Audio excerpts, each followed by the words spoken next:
Gravando, presidente. Obrigado.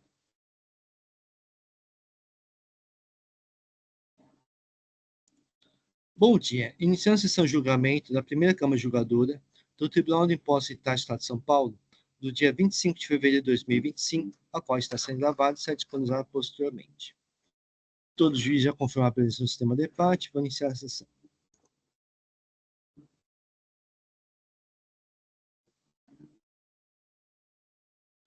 Vamos começar os trabalhos com os processos em que a pedido de sustentação oral, o patrão está presente. Então, começar os trabalhos com o processo de Mardan, Indústria e Comércio de Produtos de Higiene Limitada, recurso ordinário de minha relatoria.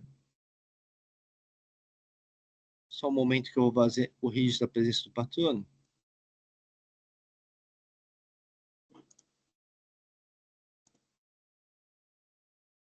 Presidente, ainda não está aparecendo os processos, né? Já está aparecendo. Tá. Então, para mim não aparece, só aparece o quórum, desculpe interrompê-lo. Tá. Eu vou ir tentando novamente acessar. Então, é alguma questão que eu vi aqui. Obrigado, presidente.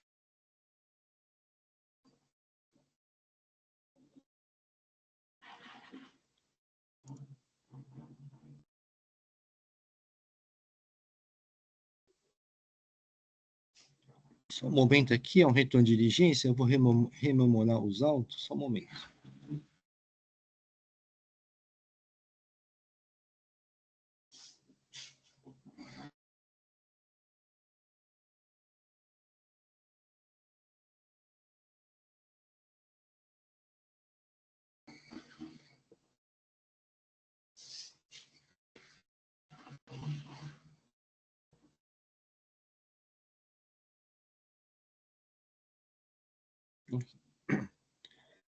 Deu certo aí, doutor Eduardo?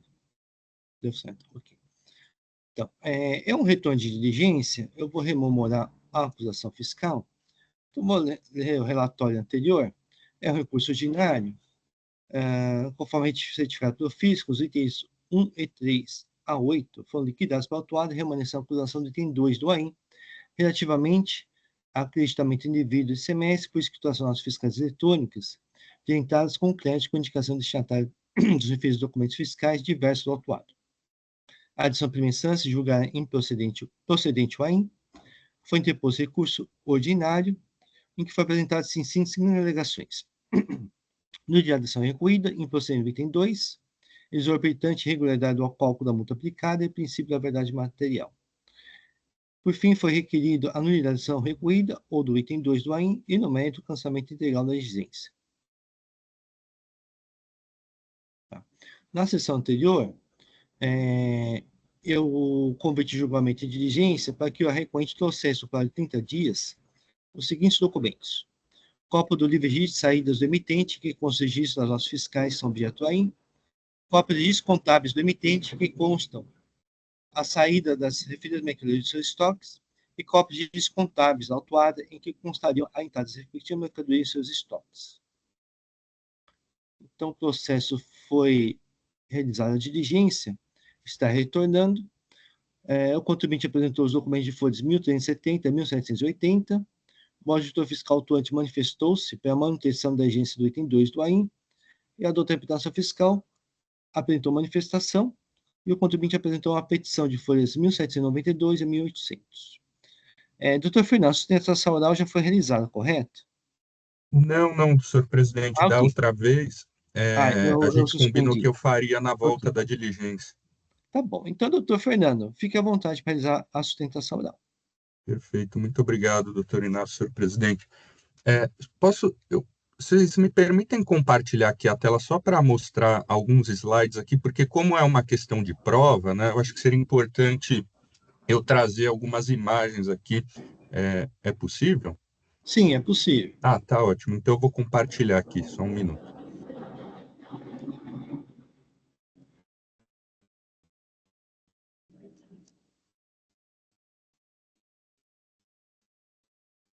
Está aparecendo aí para os senhores? Sim. Ah, legal. Dá para visualizar bem, né? Sim. Ah, legal, ótimo. Obrigado, viu?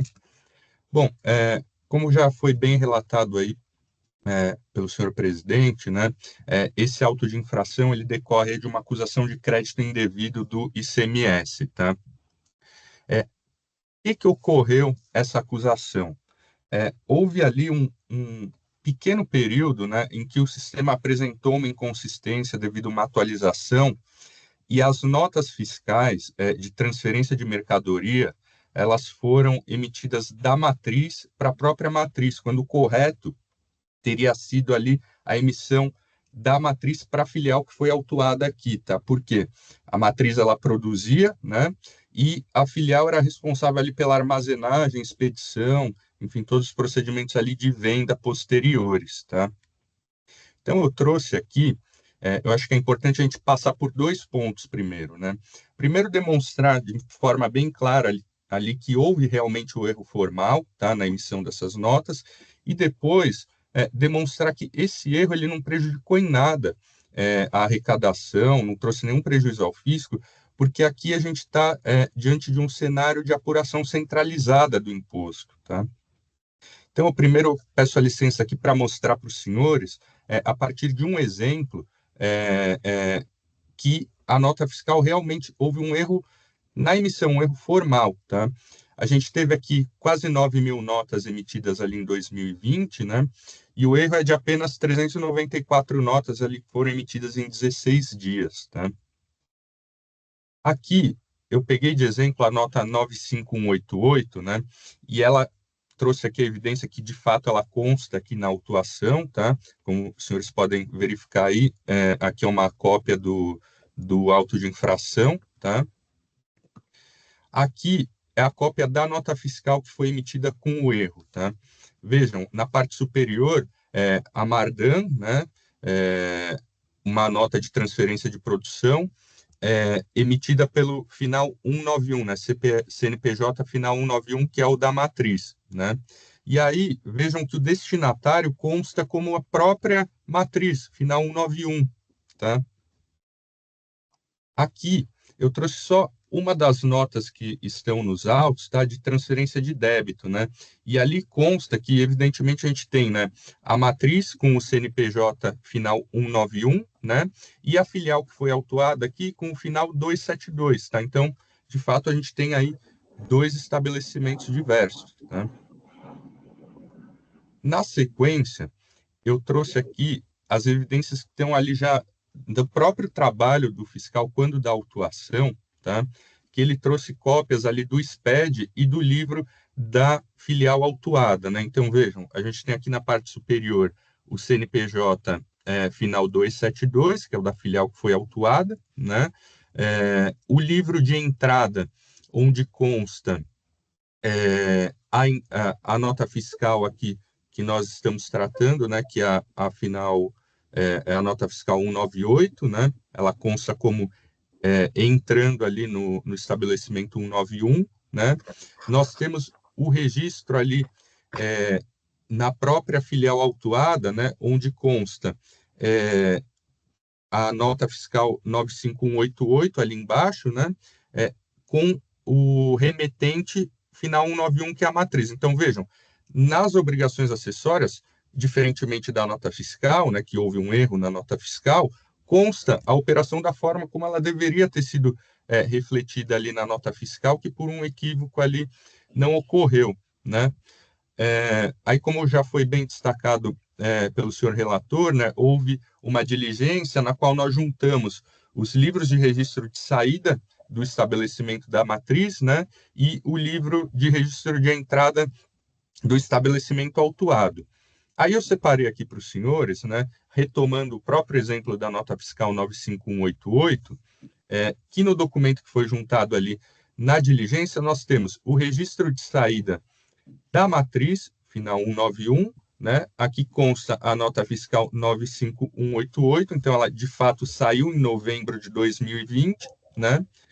E aqui nós temos de novo a nota fiscal 95188, o registro de entrada na filial em novembro de 2020, né? Onde consta a nota fiscal 95188 com o remetente à matriz, tá? Então vejam que nas obrigações acessórias está tudo correto, tá? Aqui, já encaminhando para o final, tá? Eu queria só fazer um breve esclarecimento aqui sobre como é que era estruturada a operação à época e como é que eram contabilizados esses valores, tá? Vejam, a etapa 1, nós tínhamos o estabelecimento matriz, que ele era responsável pela produção, né? Então, ele emitia uma nota fiscal de transferência desse produto que já estava pronto para a filial que foi autuada aqui, a qual era responsável daí pela armazenagem, faturamento, expedição, tá? Depois, uma etapa 3, esses passos 1 e 2, né, a remessa da matriz e o recebimento do produto ali pela filial, eles eram registrados nas obrigações acessórias. E aí, cada estabelecimento, eles realizavam, de acordo com a legislação, né, a sua própria apuração do imposto. E aí, por fim, como eles eram optantes ali da sistemática de apuração centralizada, no final do mês era feita a transferência do saldo, né, da filial para a matriz, né, onde era concentrado ali os saldos credores e devedores e realizada a apuração final do imposto, e se houvesse valor a recolher, era recolhido pelo estabelecimento centralizador, que no caso era a matriz, né? Aqui eu trouxe só a título de demonstração, tá? Que de fato houve a transferência do débito da filial para a matriz. Esses documentos estão nos autos, já desde ali da época da impugnação, folhas 1241 e 1264. Tá? Então, ao final, vejam, eu tenho caracterizado ali um erro formal na emissão da nota, tá? Que por um equívoco do sistema ali ocorreu, e à época não se percebeu isso, veio-se a perceber só quando houve ali o trabalho de fiscalização, tá? Mas, por outro lado, né, toda a contabilização, o registro das notas foi feito de forma correta, o que mostra que, de fato, a nota fiscal ela não refletiu a realidade, por um equívoco, que não pode trazer aí a penalização do contribuinte, né? Então, por isso eu peço aí que seja dado provimento ao recurso ordinário para que seja cancelado esse auto de infração. Eu agradeço aí a atenção de todos, eu vou parar de compartilhar minha tela, tá? Muito obrigado. Agradeço ao doutor Fernando, vou à leitura do meu voto. No tocante à alegação de nulidade de recolhida, não se razão autuada.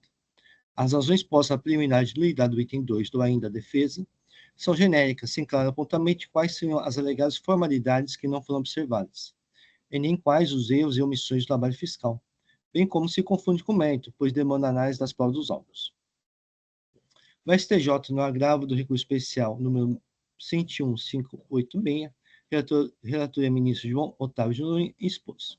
As preliminares da contestação que se confunde com mérito da demanda devem ser examinadas.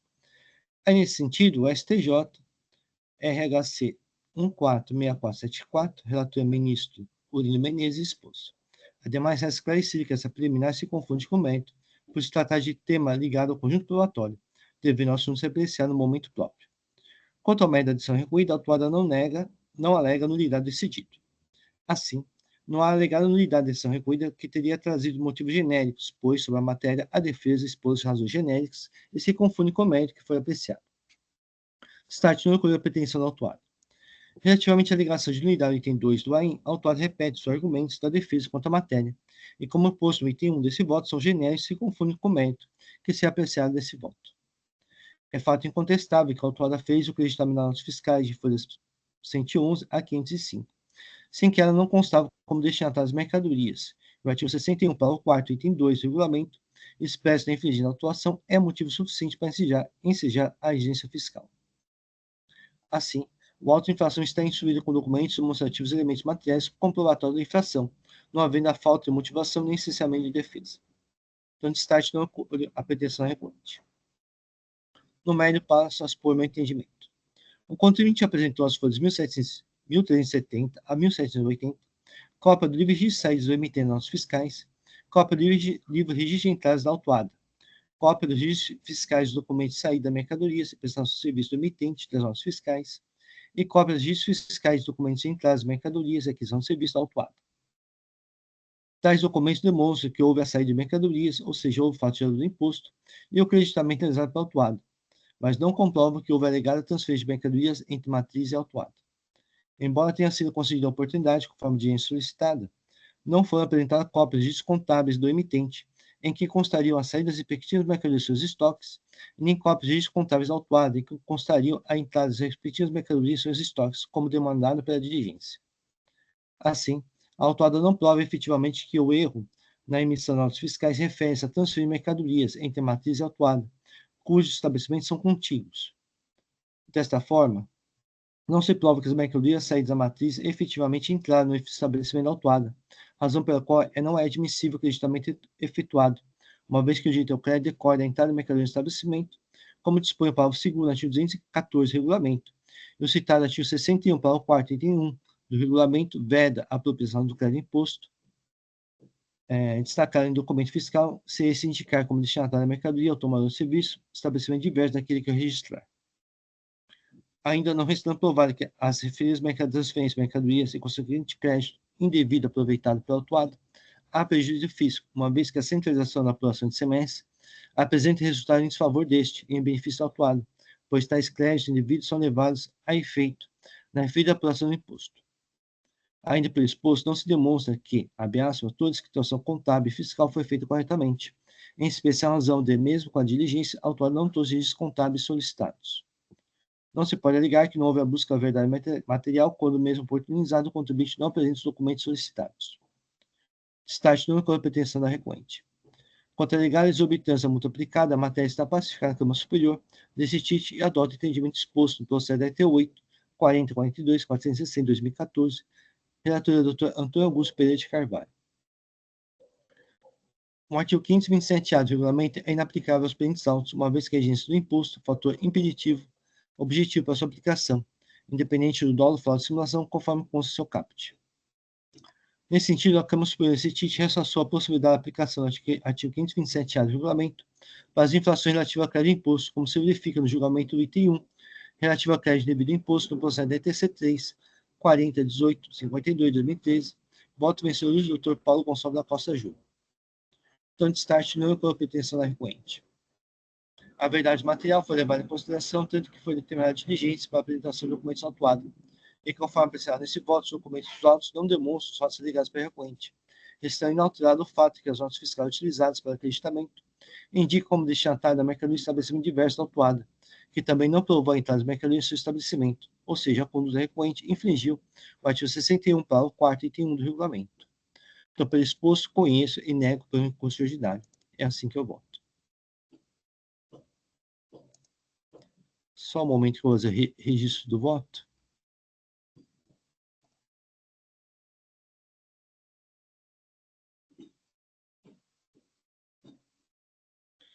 O voto está registrado, o processo está em discussão. Não havendo inscritos, vou encerrar os debates. Vou verificar o quórum de presença.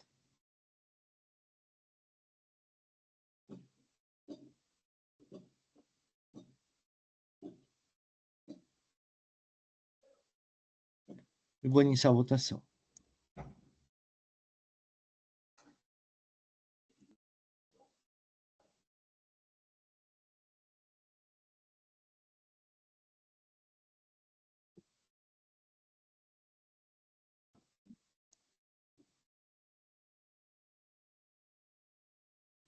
Iniciada a votação, o recurso de Mardan, Indústria e Comércio de Produtos de Higiene Limitada, foi conhecido e não provido. Agradeço, presidente, doutor Fernando. Bom dia. Obrigado, senhor presidente. Bom dia a todos.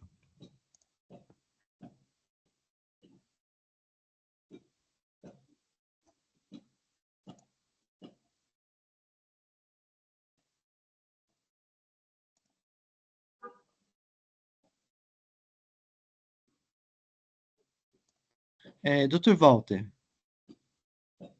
Doutor Walter, bom dia. Bom dia. Doutor Walter, o doutor vai acompanhar apenas ou vai realizar a sustentação oral do processo da Fuga S.A.? Apenas acompanhamento. Ok, obrigado. Obrigado.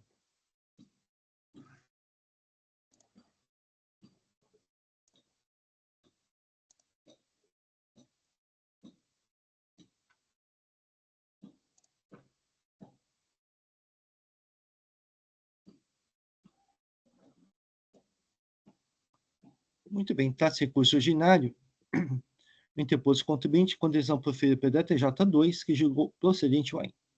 A acusação fiscal creditar-se indevidamente ICMS em decorrência de escrituração de documentos fiscais relativamente à entrada em mercadoria no estabelecimento e que não atende às condições previstas no item 3, o primeiro do artigo 36 da Lei 6374.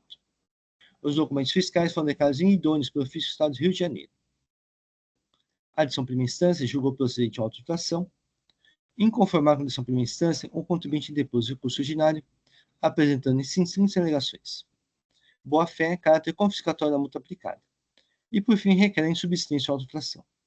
A douta reputação fiscal manifestou-se pelo não provimento de recurso ordinário. Passar para a leitura do voto. O instrumento jurídico que declara a inidoneidade possui caráter meramente declaratório, pois apenas reconhece a situação pré-existente, assim não constitui qualquer situação jurídica nova. Assim, tenho que, em sua natureza declaratória, a época em que houve a constatação da inidoneidade ou a publicação do ato de declaração, não influi na validade do documento fiscal emitido de forma irregular, que anula por si desde o seu surgimento. Destaque face à natureza declaratória não constitutiva, os efeitos decorrentes de um documento fiscal nulo desde o seu surgimento independe da época em que esse fato foi constatado ou da publicação do ato de declaração. Ademais, o STJ admitiu a possibilidade de agência fiscal nas situações bens autos, sancionando o adquirente, pois condicionou ao provimento do crédito do destinatário a demonstração da veracidade de compra e venda.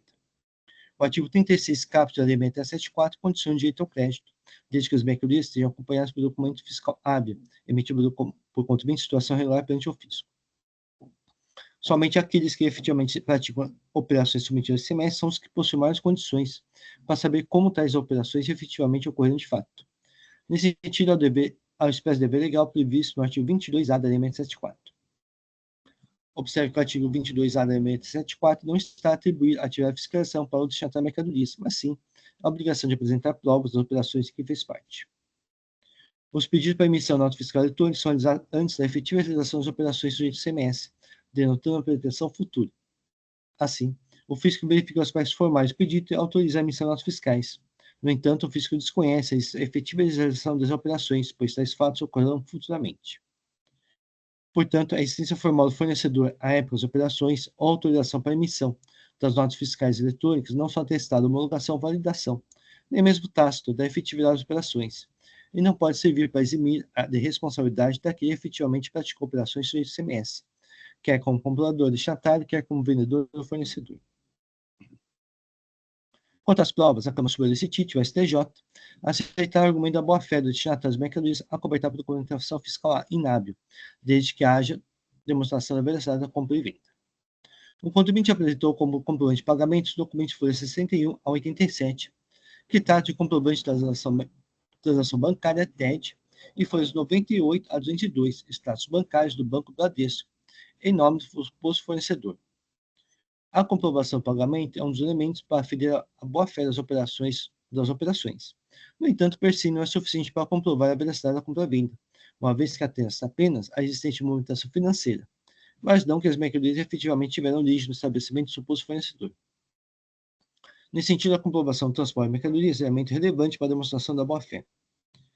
Verifique que os DANFs apresentados pelo atuário ao fisco, folhas 40 a 60, o suposto fornecedor estaria localizado em Parciúncula, Rio de Janeiro, teria utilizado transportador do estado de Sergipe.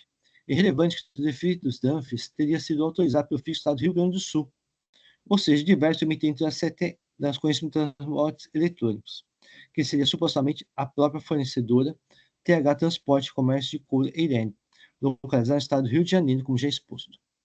A seção QR Code dos filhos DANFs, a mensagem que surge é 205, o MDFE não consta na nossa banca de dados. Assim, os referidos documentos não comprovam a efetividade das transportes de mercadorias com isso suposto fornecedor. Há ainda operações em que consta que a autora fora o responsável pelo transporte de mercadorias, folhas 42 e 675. Nessa situação, no processo da ET 14.40.04.385/2012, relator Dr. Paulo Gonçalves da Costa Júnior, decidiu pela ausência de demonstração de boa-fé quando a autora fora responsável pelo transporte de mercadorias de fornecedor sem existência real, uma vez que nessa condição tinha devido necessariamente ter ciência de situação irregular. Conforme informado pelo autuário, as negociações foram realizadas com o senhor Célio Augusto de Souto, Telefone 34 999 449413, Rua Amazônia 551, bairro Granada, Uberlândia, Minas Gerais. Ou seja, terceira internação suposto fornecedor localizado em Parciúncula, Rio de Janeiro. Os controles internos, título de balanço, escrituração contábil e fiscal são documentos elaborados unilateralmente pela própria autuada. Assim não atesta a prestada com pré-venda com o suposto fornecedor, pois, para tanto, teriam de ser confirmados por outro meio, como dispõe o artigo 226 do Código Civil. A existência de mercadorias não é questionada pelo fisco, mas sim que elas tiveram origem desconhecida, diversos estabelecimentos emitem atos fiscais. As fotos dos caminhões do estabelecimento autuado também não comprovam a origem das mercadorias, uma vez que não é possível verificar que eles fizeram carregamento no estabelecimento do suposto fornecedor, situação anterior à das fotos. Deste modo, pelas fotos pelas provas dos autos, entendo que não houve demonstração da boa-fé das operações sob objeto da auto-infração. Relativamente à alegação de efeito constitucional da multa, a matéria está pacificada como subsistite e adoto o entendimento disposto no processo da RT 8, 40, 42, 460, 2014, relator Dr. Antônio Augusto Pereira de Carvalho. Então, pelo exposto, conheço e nego o provimento de curso ordinário, é assim que eu voto. Só um momento que eu vou fazer o registro do voto.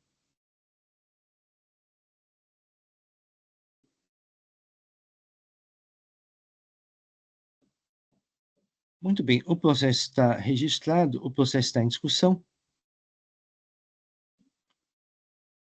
Não havendo inscritos, vou encerrar os debates. Vou verificar o quórum de presença.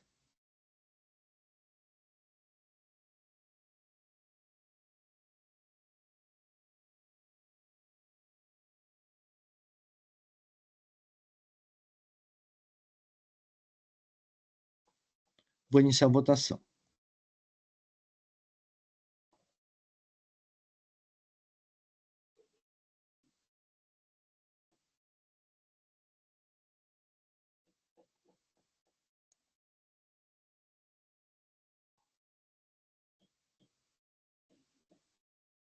Iniciada a votação, o recurso ordinário de fuga SA foi conhecido e não provido. Agradeço a presença do Dr. Walter e um bom dia. Obrigado, bom dia a todos.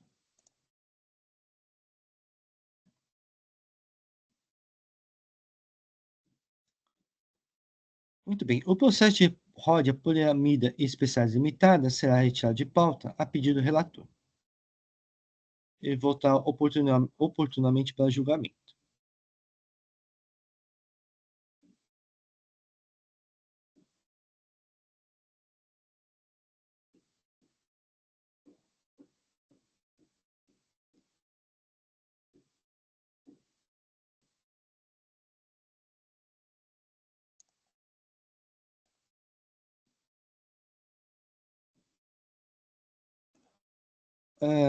Dr. Carlos, eu não estou conseguindo devolver para o relator, porque eu precisaria iniciar os debates. Posso devolver para a agenda da pauta? Pode, presidente. Mas daí a agenda pauta eu tenho que pautar para a próxima, né, presidente? Não é isso? Não. Vai voltar. O que você não vai conseguir, Dr. Carlos, é alterar o voto antes de ser pautado. Aí, se você tiver que alterar o voto, aí tem que fazer no dia. Daí eu preciso verificar, né, presidente? Bom, volta para a agenda da pauta e eu vejo o que eu faço, então não tem problema. É porque acho que para devolver para o relator, eu teria que iniciar os debates, né? Mas aí eu precisaria gravar a sustentação oral. Né? Tá. E não é o caso, a gente não vai começar os debates, no caso, né? Sim, Eu vou devolver para a agenda da pauta, mas ele não vai ser pautado na próxima, não. Vai ser pautado somente quando eu indicar o processo, perfeito. tá bom? Perfeito, presidente.